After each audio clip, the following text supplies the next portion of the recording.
Hey guys, how are we getting on today? So today we're here with Mc Cormack. So Graham is, I suppose, a truly inspirational man. He was an inspiration to me as well when I first kind of connected with him when I seen his story on Facebook, and it really gave me that extra bit of a push to be more open about my own personal journey and my own story and stuff like that. And I know Graham wears a lot of hats as well, so I'll get him to kind of explain exactly what he does. But Graham, thank you so much for, I suppose, giving your time today to actually share with us a bit of your story and some of the challenges that you've been through yourself. No. Thank you very much. We've just been chatting just before you started recording and everything else, and just enjoying the process. This is it. We have a message to spread, and we're here doing it, and that's it. Yeah, no, exactly. Thank you for giving me this platform. No bother. Do you want to just share a little bit about what you do at the moment? Yeah, I will. So at the minute, I am, I suppose, a personal development coach. I'm also a mindfulness coach. I do a lot of workshops in schools, businesses, and just about anywhere really that needs it. I also have a program called Zen Men at the minute, which is an all-male transformation program. It includes 2 MMA sessions a week, 1 group coaching session, daily mindfulness practice and reflective practice, and we also have surprise outings, and it's a surprise and it'll stay a surprise just in case any of them are watching it right now. But yeah, that's where I'm at the minute. Look, to give it a description, it's just I'm in the personal development field, but there's many angles and many hats that I wear, as you just said. So yeah, awesome. So I suppose if we just kick it off, really kind of, if you wouldn't mind sharing a bit of your story, kind of taking it back into kind of your teenage years. Kind of when you're in around school, what was life like for you back then? Ooh, wild. Yeah, it was just, look, typical enough teenage years, coming into myself, into my emotions, kind of, levels of awareness growing, kind of trying to understand what works, what doesn't. But it wasn't so typical in the way that just before my teenage years, when I was 11, I actually started taking drugs at that point. And there was a group of lads around me. They were a bit older. I wasn't really accepted by anyone my own age, due to basically they were bullying me. And I remember sitting down with the older group, and there was a funny smell in the air, basically. Yeah. So that day, based off the emotions I felt from the bullying, I felt like absolute crap that day. I made a decision. It wasn't the best, but there was drugs there. I tried them. And then at 12, I started to drink alcohol. And I mean, that mixture and bullying was a recipe for disaster. And then coming into my teenage years, it was just off the wall, really. Yeah. I was in school, and it was an all boys secondary school. Yeah. I came from an all boys primary school, so the majority of people that were in my primary ended up in my secondary. It wasn't the best. There was a lot of bullying. There was a lot of me reacting to the bullying. So I would get suspended. I would be, the black sheep, let's say. It was just up and down. There was a lot of ins and outs. There was a lot of learnings, but it wasn't just me that was suffering. I think that's the biggest thing. It was my family. Yeah. It was them, me reacting even at home, or even when I'm out on the streets with my so-called friends, which were not friends at all, by the way. Me reacting, being high as a kite off drinking drugs, and all my emotions, and coming home and causing lots of trouble, basically. It was rough and tough for them as well. And did you feel like that was really because you didn't understand how to process the emotions and feelings from bullying and not being accepted and stuff like that you may have had these emotions inside bottled up, and that's what the lashing out was? Would you say that's right, or how would you kind of describe it? Because I know there's a lot of people going through that exact position right now that you were in.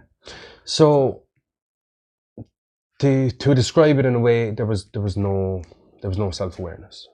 There was just, the only time that I was self-aware is when it was gone too far. When I was at the high intensity of an emotion, and I was after making a choice to react from that. That was the only level of awareness there. But in primary school, even leading up to that point, there's nothing. You're not taught how to process your emotions. Yeah. You don't even know what an emotion is at that point. You're just, I have a feeling. It's not even labelled as an emotion. There's nothing. You don't even know how the mind works. There's nothing. You know what I mean? There will be with your program. Yeah. And that's the thing. That's what's needed.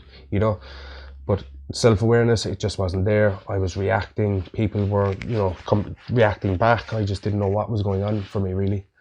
I do believe that, even what I've learned in my life to this point, that if I had some form of structure or some form of, knowledge around self at an early age, it would have a big impact. Yeah. No, definitely. If you actually knew how to process it, or if you even had an understanding about what was actually going on. Yeah. And did you feel that you were the only one stuck like that? At that point, did you feel like you were alone, or? At that point, I did, yeah. Yeah. In the way that, I thought my behaviour was worse than anyone else's. Yeah. I thought my feelings were worse than anyone else's. I thought, in a way, in a non-kind of derogatory way or self-judgmental way, I thought the world revolved around me. Yeah. And how bad I was feeling. But that's not the truth. Yeah. And little did I know that someone 2 doors up from me who was in my year as well, was feeling the exact same as me at that point.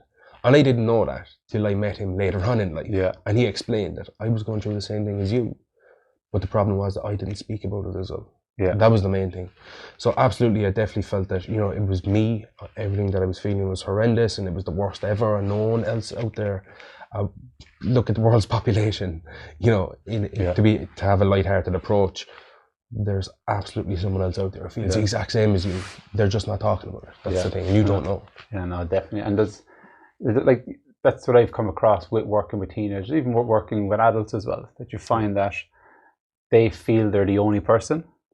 And I think even just hearing that there's other people out there the exact same can actually take a weight off their shoulders. Yeah, it's that relatability factor, it's like, hang on a minute, you feel the same here, and boom, that loneliness, that feeling is just gone. It's like, I'm not alone in this. Yeah, you feel the same. Yeah, you're not the only one. Yeah, and then if you don't feel alone, then what happens is you get this kind of, you build a bit of confidence around that. You kind of a bit of inner strength, let's say, and you're like, I think maybe I can do this, because I can talk to someone about this. Yeah. So then, kind of moving forward, I suppose throughout your school years in secondary school, what was that like for you? An experience. As I touched on earlier, it was just very up and down. There was a lot of me kind of seeking external validation, trying to seek acceptance outside of myself, and that would manifest in behaviours, trying to be the worst person in class, or to be the most reactive, just to get that attention, and hopefully that people outside myself will go, Graham's actually kind of cool, or Graham's a bit, Graham, come over here, kind of thing. Yeah. And the funny thing is that it didn't happen. Yeah. So I was just reacting. I was being the worst in class, and for what? I just didn't know that I could actually accept myself. But again, I would have known that if there was a structure involved, or in my earlier years of school, and an understanding and knowledge. It just wasn't there, but it was turbulent, to say the least. Yeah, and it got worse for you before it actually got better? In the teenage years? As your life went on and you moved forward? Yeah, so look, even at 16, when I was in secondary school, I was still all over the place.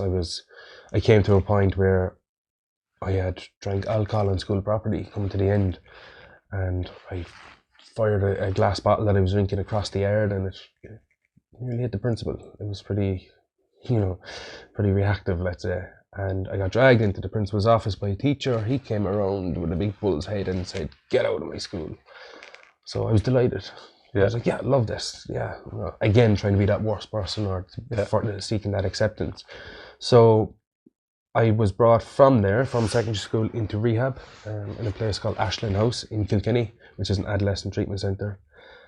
And from there, it just went downhill again. Right. I mean, at that point, I lasted a week and a half in rehab. I was just crying myself to sleep every night through loneliness. I was in a different county. There was 6 other people in my dorm. I just didn't want to know them. I didn't want to get to know them. Just leave me alone. So after a week and a half, I was collected, brought home, and I just kind of got back to what I thought was normal life. And that was manic. It was just, the drinking drugs got worse. My emotions were getting worse. I was internalizing everything. I wasn't opening up about anything at all, which is a recipe for disaster. There was a lot going on. And then at 18, my girlfriend became pregnant, Yeah. and that hit me. That hit me hard. I was like, oh, okay.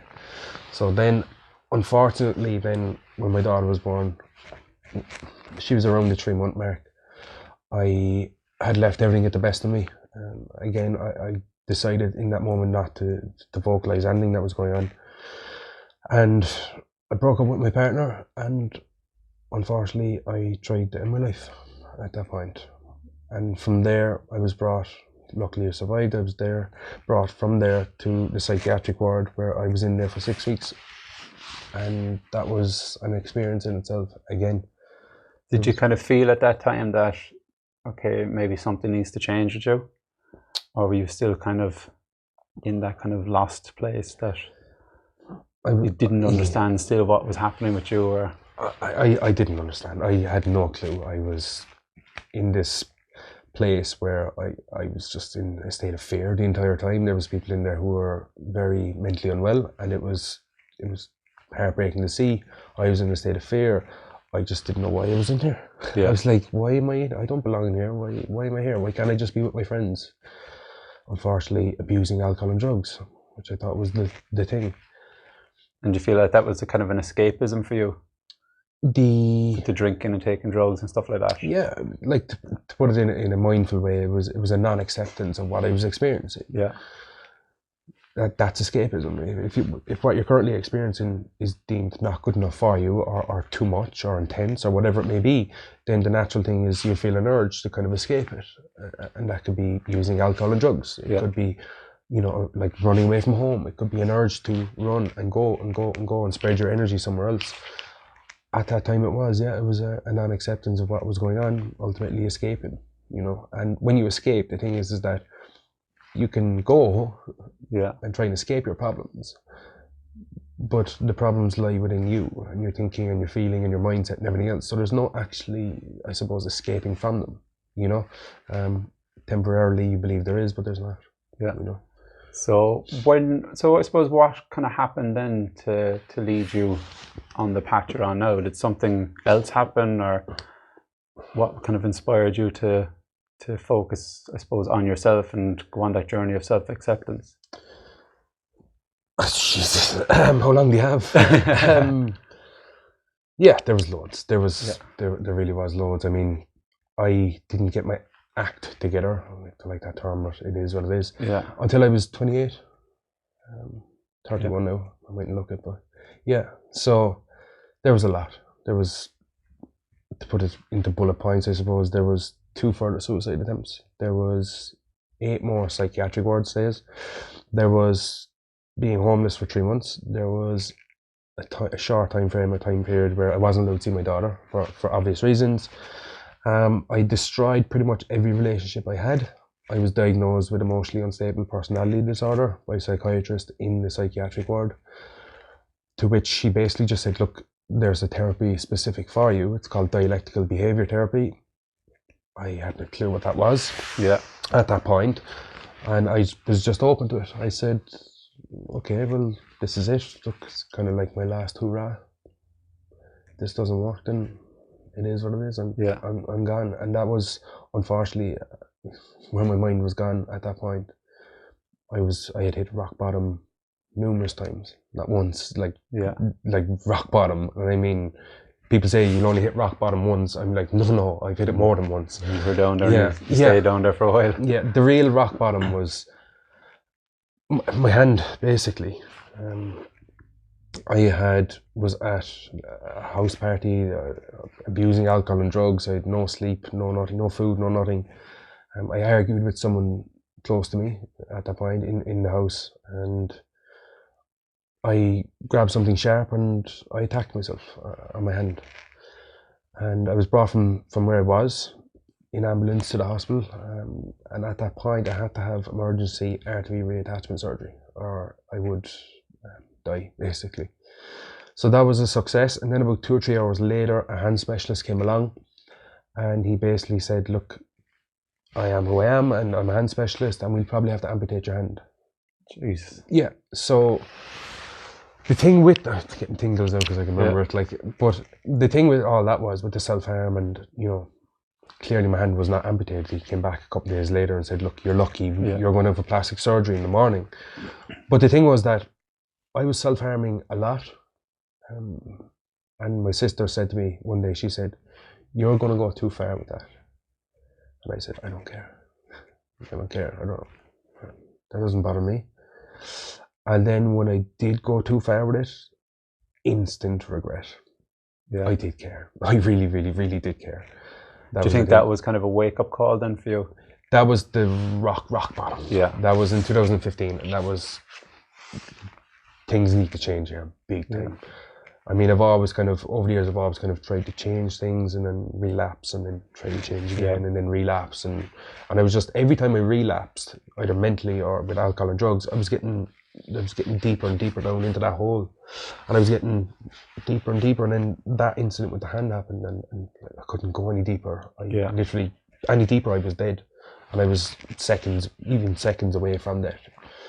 So that was definitely the scare that I needed. Yeah. Definitely at that point.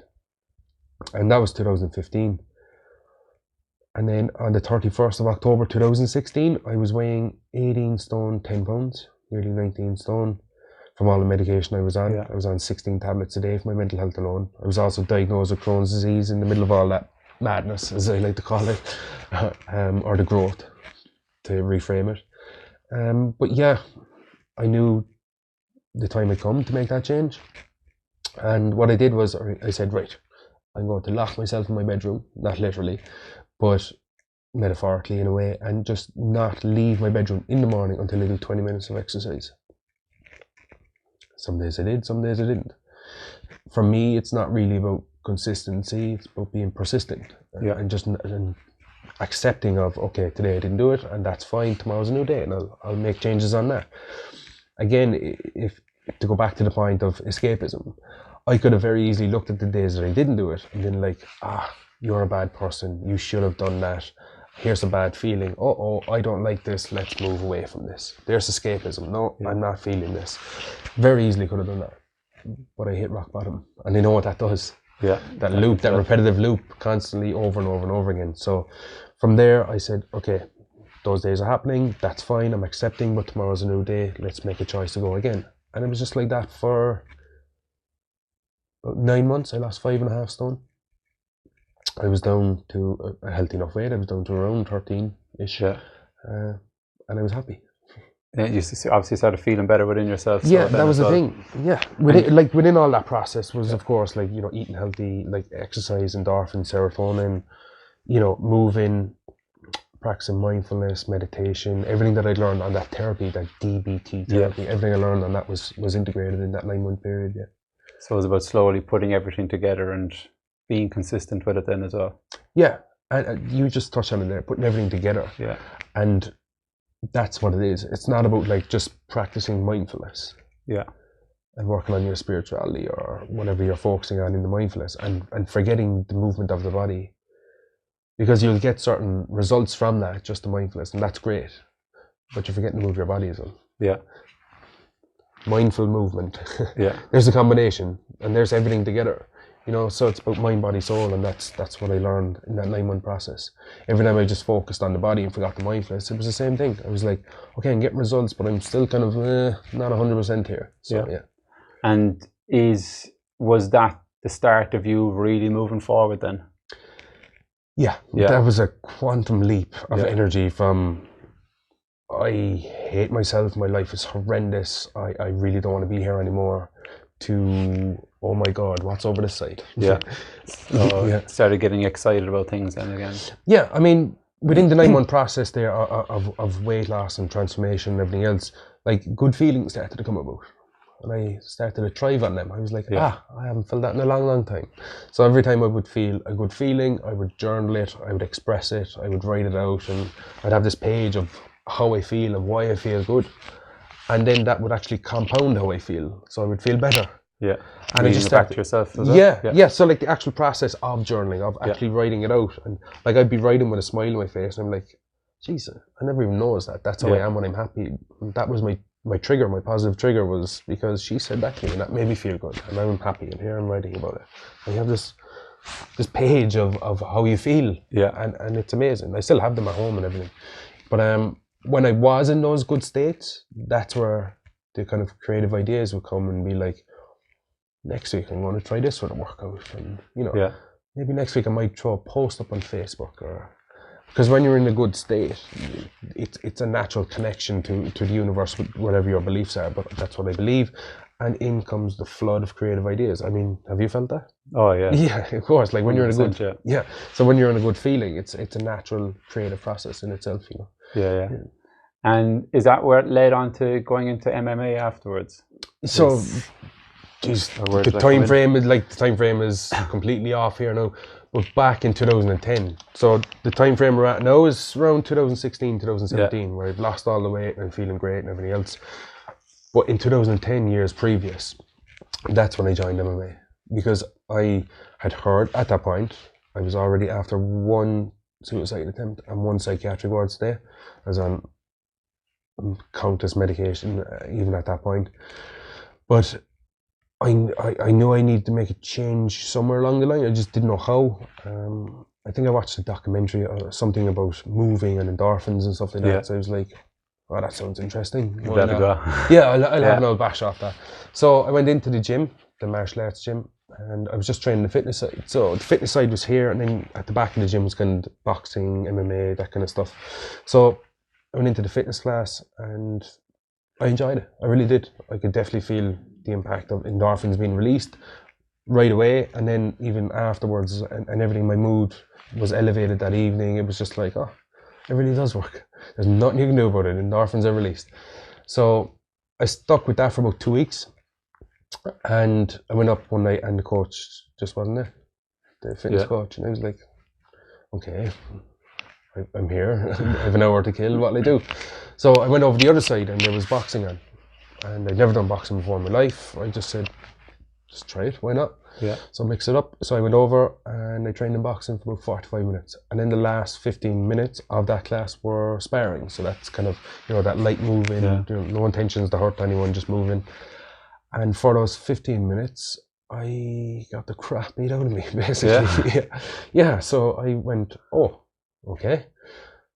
I can either, come away from the class and kind of, but I guarantee the self-talk will come in and you got beat up there. You should kind of go back there and, kind of stick with that. So I said, instead of doing that, I would just stick with it and stick with the boxing instead of the fitness. And I did. I stuck with the boxing for around 2 or 3 months. And then I started to cross-train in general in other martial arts. There was MMA, boxing, Thai boxing, wrestling, Brazilian Jiu-Jitsu. There was a load of martial arts over that side of the gym. So I trained in them consistently then for about 2 more months, and then the coach came to me, the owner of the gym basically, and the martial arts coach came to me and said, look, do you want to fight in MMA? I went, of course I will. I'm a big tough guy. Underneath I was like, oh no, what did I get myself in for? But look, it was stretching myself out of my comfort zone, and I knew that. Like, I was in my comfort zone for too long, and I was just, it just didn't feel right. I knew that there was a knowing inside me that I could achieve more, and I just hadn't taken any action on that leading up to that point. And then when I chose to go from the fitness to the boxing, that was me stretching out of my comfort zone. And then from the boxing to the other martial arts was me stretching even further. And then for me to take a fight was lunacy, but it happened, and I'm very, very glad that it did, because on the 27th of November 2010, I had my first fight in Neptune Stadium in Cork City. Yeah, that was an experience. I can imagine, yeah. Let me tell you, yeah. I remember walking in first, and there was easily 1,200 people, of majority male, drunk, testosterone fueled, let's go. Yeah. And there's me going, oh no, why? And look, you can't back out, you can't just pull out of a fight. I mean, your opponent, with respect to them, has trained hard for 6 weeks leading up to that point as well. You can't just go, oh well, I can't fight, or I don't want to. It's not like that. So I fought, and then I lost the decision that night, but again, out of my comfort zone, new experiences, new feelings, proud of myself that I stood in there, and it went very, very well. Even though it was a loss, or whatever you may want to term it, I didn't lose that night, I won. Oh yeah, well definitely I suppose when you kind of look back at all the steps that you took to get to where you were that day, especially from where you were before. Yeah. That you weren't doing anything for yourself. You had no self-connection whatsoever. And then Zero. so yeah, it must have been an absolute amazing feeling altogether. It was. Like that night as well, there was two other people who fought. Yeah. The show itself is called Cage Warriors. If anyone out there knows MMA, it's a pretty big show. Yeah. Pretty big in Europe. And two other people fought that night. One was called Joseph Duffy. He fights in UFC now. And his opponent was called Conor McGregor. Oh yeah? Yeah. So Conor actually fought up in Neptune Stadium in 2010 on the same show as me. And Conor actually lost that night. Oh, really? Yeah, just in case anyone out there thinks Conor McGregor's a superhuman. No, he's just human. He's lost an MMA fight before. I think he's lost 3 now at this point, but he got basically choked out in a minute and a half by Joseph Duffy. Yeah. So, like, Conor clearly isn't who he is now. Yeah, Back then he was just known as Conor McGregor. He was still big enough name. He was kind of knocking everyone out and stuff, and watch out for Conor McGregor kind of stuff, like. Yeah. But he was put in his place by Joseph Duffy, and his coach, John Kavanagh, has this term. He said, you either win or learn. Yeah. You don't win or lose. Because, with the word lose, you have this negative association with it, and then you may feel not good enough. Oh, I lost. I'm a loser. I'm not good enough. But if you reframe it, lose, to the word learn, that sits a bit better, and it feels a bit better. And that's, like, Conor didn't lose that night. He learned, and that's why he is where he is now. Yeah. So that's more about making sure, or giving yourself that fixed, or that growth mindset then as well. Absolutely. Looking at it that way. Yeah, absolutely. Fixed mindset, of course, is, I lost, 100%. I'm a loser. And then the growth mindset change, reframe it. Yeah. So what has kind of set you on the path to what you're doing right now? You obviously went through this huge transformation of self-acceptance, self-discovery, pushing yourself outside your comfort zone. And you're now working with a lot of people, helping other people transform themselves. What made you say, do you know what, I want to give back, I want to help other people, I want to help other people on this journey? So there came a point in 2017. So it was actually Christmas 2016. And a friend of mine had actually ended his life a year previous to that. So it was coming up to his 1-year anniversary on the January. So I remember it was Christmas time. I was feeling those feelings of kind of remembrance and kind of, coming up to his anniversary. And I knew that I had a life story. I knew it was a tough time for the majority of people. We're all human. We all have experiences. I said, what if I threw my story up online and just see what happens with that? That wasn't easy, let me tell you. So imagine. Yeah, so I was humming and hawing. I was like, oh no, and people are going to judge you, and they're going to know something that you've never spoken about, and all the fear came up. And there's a book, I'm not sure the author, I think it's Susan Jeffries actually, but she has this book called Feel the Fear and Do It Anyway. Oh yeah. You don't even have to read the book, just enact the title, Feel the Fear and Do It Anyway. But I felt the fear, and I still acted on that. I still acted out with my intentions and what I actually wanted to do and put up the story. And when I put it up, I panicked. I turned my phone off. I ran into Cork City, had about 12 green teas. I came back and I was again humming and hawing about even turning on my phone, let alone going on my phone and then going on social media. With this fear of what people might be saying or how they might be judging you, or... Yeah, total fear. And eventually did it. I turned on my phone, went on social media, opened it up. And within that hour, there was 46,000 people that shared it, and there was about 350 comments. Yes. And that's when the fear really came in. I was like, oh no, it's gone big time. It's gone viral or live or whatever you want to call it. But that's where the fear really kicked in with the judgment. I felt people are going to judge me here now, because let's say I wasn't taught how to process my emotions. There was an underlying mental health condition within all of that. And I used alcohol and drugs to suppress that and escape all the time. What a junkie. I thought someone might call me a junkie. Yeah. Or the fact that I wasn't allowed to see my daughter very briefly because of where my mental health was at. What a terrible father. I thought someone might say that. Yeah. But all aspects of my story, there was plenty of ammo for someone who has a judgmental mindset to throw judgmental statements at me, but there was none. Within those 350 comments, I went through every single one, and I reacted, and I genuinely thanked them from my heart and everything.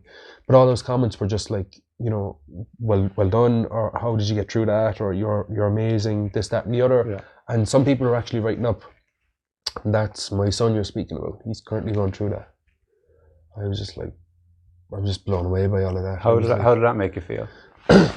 Or how did it make you feel once you actually read through that and then thinking back, geez, I was actually afraid to even look at the comments or turn on my phone? Yeah, like that's the thing, like to feel the fear and do it anyway. Yeah. Like, because like everything you've ever, another quote or whatever you want to call it is, you know, everything you've ever wanted is on the other side of fear. Yeah. And I wanted to help those people. I wanted to help as many people as I could. And if I sat there in my comfort zone and still made a choice and chose not to do anything and went, I feel comfortable here, I'm not doing it, I probably would have not helped 46,000 people, or people that were leaving comments and everything else. That's huge. That's absolutely huge. And to think that may not have happened, I'm just like, whoa. Yeah. You know, and that's why I always push that. I feel the fear and do it anyway. Everything you ever wanted is on the other side of that action, taking that action, you know, and getting out of your comfort zone. So yeah, it was huge. And like as well, like even that feeling of fear, like when that feeling of fear comes up, you know you're going the right direction because you are pushing yourself outside your comfort zone. Yeah. So when you do feel that feeling, it's about saying, no, I have to do it, or I have to take that step and move forward. Yeah. Because if you don't, all that's going to happen is, one, you're probably going to make up in your own mind the perception of what you believe may happen, which may never happen. Yeah. Rather than actually stepping forward and actually realizing, you know, this could have a huge positive impact. Yeah. No, I think that's incredible. Like even like that's how I first connected with you when I read that story, and it pushed me to be able to be more open and share my own personal story. Yeah. Because I had that fear as well of the whole judgment. What would people say if I was actually more open? And even just reading yours, I was like, fuck, there's other people doing it, you know. Yeah. And you can see again all the comments and everything, the impact and all that kind of stuff. So you even had a huge influence on me in doing that. So that's incredible as well. There you go. Yeah. It just happens. You know? It has this, as you know, like it has this ripple effect, and it all kind of comes back down. Like, I mean, the bridge between me and you is labeled the relatability factor, because you've seen aspects of my story that resonated with you, and you're like, okay, what will I do from this? Let's act on that. Yeah. It's just relatability factor as well. It plays a huge role in all of that. And you talk about the ripple effect. So the fact that now I'm more open and sharing story, like even creating this program, because I built it around my own personal story. But if I wasn't open enough to be able to actually share the struggles, the challenges I've been through, then I wouldn't actually be making this or even doing these videos and stuff like that today. Yeah, you'd just be this person who's teaching this. Yeah. You know, but there's a huge story lying within that person that people need to know. And when people do have a greater understanding, then that's where the transformation happens. You know, this person is similar to me, relatability factor. I'll take his knowledge on board, I'll apply it, and change is made. Yeah, 100%. I suppose just kind of starting to wrap it up. So what would advice or what kind of tips or tools would you have for anybody that's kind of feeling stuck right now? Feeling stuck? In a place, like they might be in this place of feeling down, they're not happy with who they are right now, and they just have no direction, they don't know what to do. What would you say to someone like that? That's a lot of questions. Yeah. Okay. So one is it's about first practicing mindfulness or some level of awareness to kind of go, okay, where am I at in life right now? Okay, ask yourself a question then. Am I happy with this? No, I'm not. Okay, then that's fine. Accept it. What's going on isn't your desire. That's okay. It's what you're currently experiencing. Okay, so now that you know what's going on, you can kind of look, and we're not looking backwards, are we? No, we're not. We're not going that way. We're going to look forwards, because that's where we're always moving. And if you look forwards and there's nothing there, then it's down to you to create that and what you place there, because you create your life and that's it. So I would advise maybe looking into something they're passionate about, something that grabs their interest, I would advise to start small. I would advise to seek help from others. You don't have to go it alone. And that's pretty much it, just for getting going anyway in the first place. Now, that's all great to say all of that. Yeah. But putting into practice is different. And that's where that fear may come in, or the self-doubt, or the self-criticism. I don't feel good enough, or I'm not deserving of this because of I've done X, Y, and Z in the past. I would say come out of your head and into your heart. You are more than deserving of what life has to unfold for you. The fact that you were born on this planet is a miracle. I don't care what your beliefs are, God, universe, whatever, it's an absolute miracle. So you are absolutely more than deserving of what you can create in your life and what comes your way. So that's where come out of your head, into your heart, and just start believing in it. Start believing that it's going to happen. And when you start believing, you get into this good feeling and this good state we touched on earlier. And that's where more creative ideas start coming in, these little downloads from wherever they're coming from. And that's where you start feeling better. And I guarantee if you can look to the future with optimism, not too optimistic now, let's be a bit realistic as well. I think that was my downfall as well, was being overly optimistic. I'm going to achieve this. Yeah. And then it's 2 months later and you haven't got anywhere near it and you're getting frustrated and disappointed and questioning everything. So mindset would be come out of your head and into your heart. And if you are in your mind at all, be optimistic and realistic and just keep moving forward. That's all. That's the key really, is keep moving. Learning to accept where you're at right now and knowing that the past is in the past. That doesn't have to be you moving forward. Yeah. But like you're saying, it's just about taking those steps and finding what you're passionate about and moving forward.